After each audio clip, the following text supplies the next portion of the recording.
If you're a writer, then this episode is for you.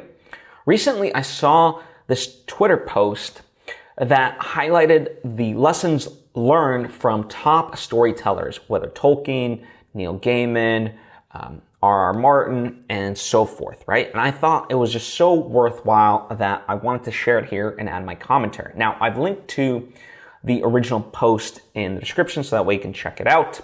And the Twitter user in question is at Nathan, so that's NATHANBAUGH and the number 27. So one of the first lessons he learned was from Neil Gaiman, who best sums up storytelling with these three words: what happens next? Have the reader or audience, if it's a movie or a TV show, always be asking that question, because when they can internally be leaning in and wondering what happens next, that means they're paying attention.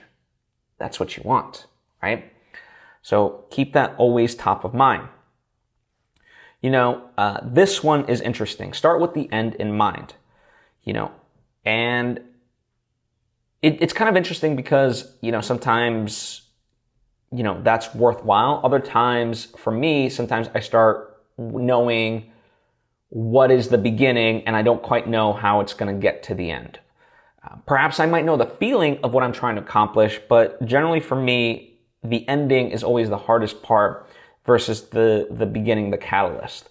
So, I think it always helps, if you can have where you're going and then you can kind of build there.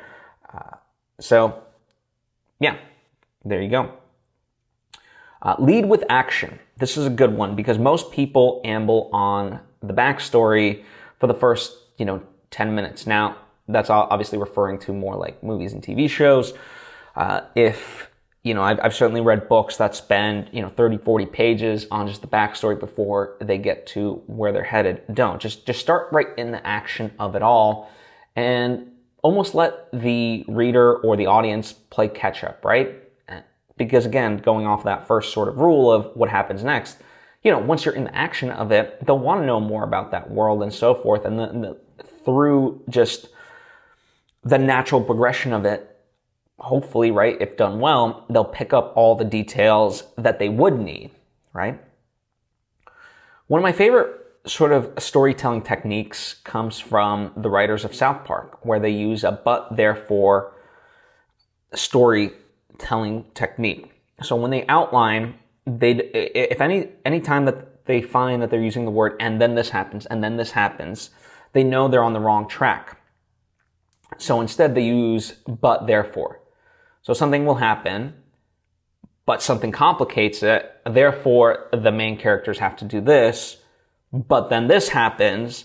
Therefore, they're forced to do this, right? So it's a cause and effect type of building and layering of one thing into the next, right? Slow down. This is particular for the story's climax. Make your audience lean in as opposed to just kind of letting it happen, right? Stop and pause for 3 seconds, if there's dialogue, or if you're writing, make the paragraphs longer and sensory, as this says, right? And I think that's,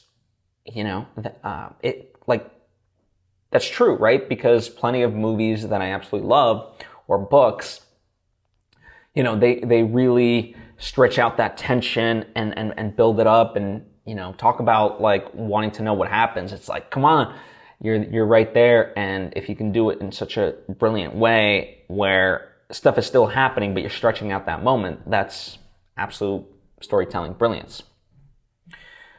And then lastly, I think this is an important one. Develop your own process. Stephen King doesn't use outlines. Many people do. Gaiman writes every day.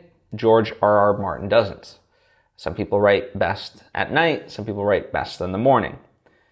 Regardless of what it is, and this is, I've shared this sentiment before, just be consistent with it, right? Have some routineness about it so that way you can develop that momentum. So regardless of, whether or not it's somebody else's process, that's okay, as long as you have a process and you stick to that process, then you can be successful. So yeah, I thought that was a great little thread to share. Hopefully it is of benefit to you. Let me know which ones stood out to you most, and also ones that you think could be added to this list. Thank you so much. I truly do appreciate you, and I'll see you next time.